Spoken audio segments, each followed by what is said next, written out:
You startled me. Sorry about that. I was sleeping on the job. Hey there, Nick Jatakis here.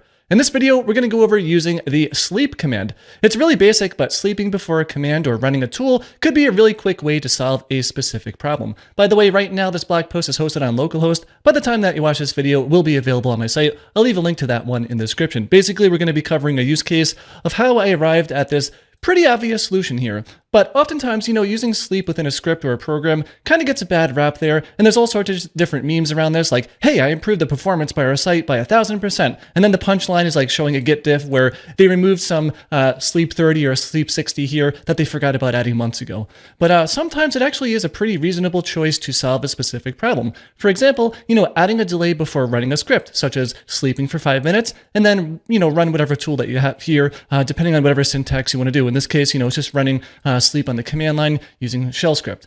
But yeah, the use case here in my case was, there's this manual workflow that I'm responsible for where a developer requests a new development database. This DevDB is shared with a group of developers, and when a new one gets created, the old one is first deleted, so there's about a 15-minute time window of downtime for that process to complete. And this amount of time here for 15 minutes, that's purely just waiting for AWS's RDS service to delete and create a new instance. Basically, it's a managed SQL database here. And we've come up with a workflow here to wait 15 minutes as a buffer time before making a new database after the request has been made, right? This kind of allows folks who are using it to finish up anything they might be doing or working on here, or even reply to say that they want to have a little bit more time. Now, technically, everyone has their own local isolated DB that's seeded off this DevDB, so it's almost never an issue for anyone. There's been literally 0 requests for more than that 15-minute delay in over 2 years since this entire process was started here.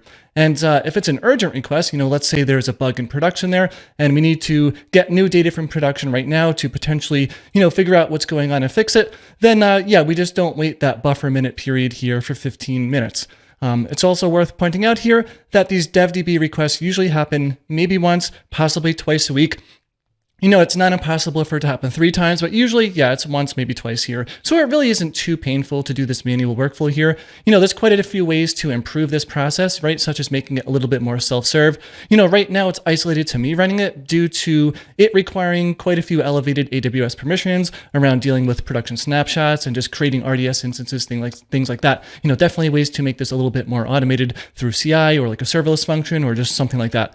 But, this blog post and YouTube channel and everything, we are dealing with software developers here. So you might be thinking, well, why don't you just create the new database before deleting the old one, and then you can eliminate that downtime? Yes, but not quite, because it's not quite that simple. But totally could do this strategy as well. But yeah, we want to make sure that the RDS DNS name is the same, so no one has to reconfigure their SQL clients every time the host name changes, right? We could definitely put like a year, month, day timestamp into the database name, but no one wants to have to go and update, all their environment variables and different host names for all the different SQL clients here and applications, right? Now, we could even get around that one too, right? By creating a distinct name for each one, that year, month, day timestamp, etc., and then use a CNAME at the DNS level to map that back to a static address that everybody accesses there. But then the underlying DB is still going to change, which could affect someone actively using the database right now. So that's why we do have this buffer period here, and we kind of just go with delete and then create a new one here because we're not really getting a whole lot there.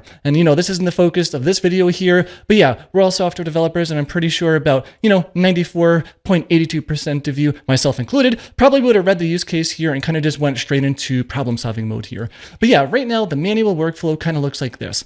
A developer requests a new DB in our chat channel. This is a super simple one-liner. It's no formal crazy process here. If it's urgent, maybe 10% of the time, I just run the command to make the new dev DB right now. If it's not urgent, which is basically most of the time, let's call it 90% of the time here, I do wait 15 minutes between the time of the request and making it. And again, this is not a hard, written in law, it needs to be down to the second accurate, but yeah, about 15 minutes here. So for example, if they make the request at 10 a.m., a couple minutes later, maybe at 10:05, I see it, then I'll just make it at 10:15, right? Which is the point of the request, roughly 15 minutes here. And when that occurs, I'll just reply and acknowledge a request as soon as I see their notification here. I'll look at the time, calculate some difference here, and just mention when I'll start it, because we all know it's going to be about 15 minutes for it to finish. Everybody's used to that process here.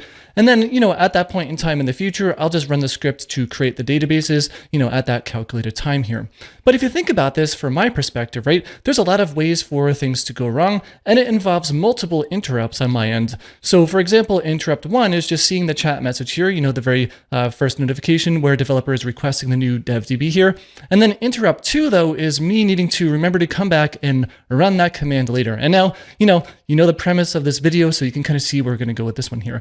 But there actually used to be a third interrupt, which was, posting a message into that chat channel after it was completed, and then pinning that message. But that was added to the script, what makes the DevDBs a little bit more automated now. That third interrupt of me needing to go back there doesn't matter, since it's automated from the script. But yeah, back when that third interrupt used to be there, that was a painful one because it's like, we've got that 15-minute buffer, then we have to wait about 15 minutes for the database to be created. So it's like, I'm kind of just like sitting around, can't really get too far deep into the zone and anything for 30 minutes, which is like kind of disgusting. So that's why I automated that out, at least interrupt 3 here.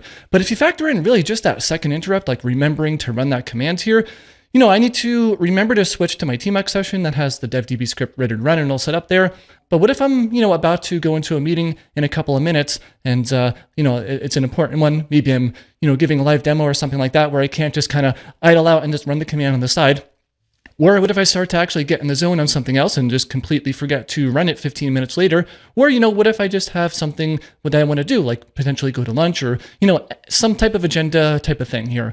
And, I'm not trying to boast too much here, but like rarely does things fall in between the cracks here. But, I'm not a machine. I'm not perfect. So I've totally forgotten to just like run the command for about an hour because I just got in the zone on something else here. And actually, the first time that happened, I tried to combat that in a pretty low-tech way. So I basically just took a sticky note and I just put like pending devdb on that sticky note and just put it on the bottom of my monitor. So anytime I had a pending request for devdb here, then I just saw that on my monitor. It's like, I'm always looking at the monitor to do some work there if I'm in a zone or whatever. So it's like, oh yeah, that's like a reminder that I actually have something to do here.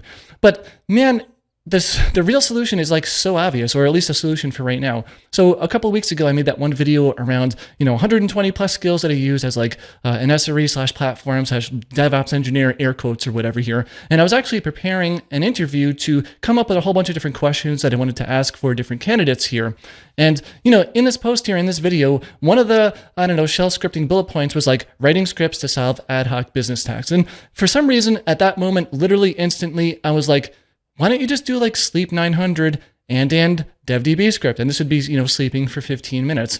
And in this case, I can just adjust that sleep time to whatever it needs to be. Maybe I don't even use it for an urgent request. Maybe I saw their notification 5 minutes after they posted it. So I sleep for 600, 10 minutes instead of 15. Super flexible, super easy. And, now I can just run that command at the time of interrupt 1. So if we go back to up here, when a developer requests that, it's not urgent, etc., I can just run the sleep command with whatever time calculation I have here. And that's it. That second interrupt of like this one where I need to go and actually run the script X amount of minutes later completely goes away, which is awesome. It's been transformed kind of into like a set it and forget it task.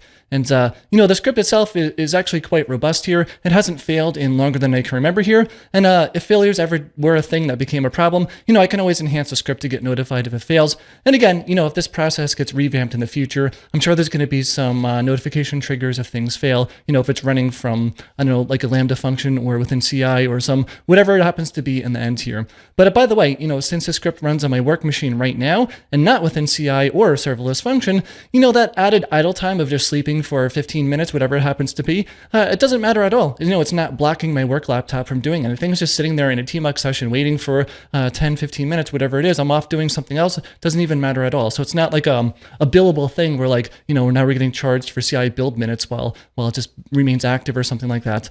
And yeah, it was so basic and so easy to implement, right? I can even bake the sleep into the script itself, maybe default to 900 seconds with a way to override that, but that really didn't feel worth it at all, especially since this whole process and workflow eventually is going to get revamped to be a little bit more self-serving. This idea of sleeping is probably not going to be a thing that we do there, but yeah, that's a problem for a whole nother time.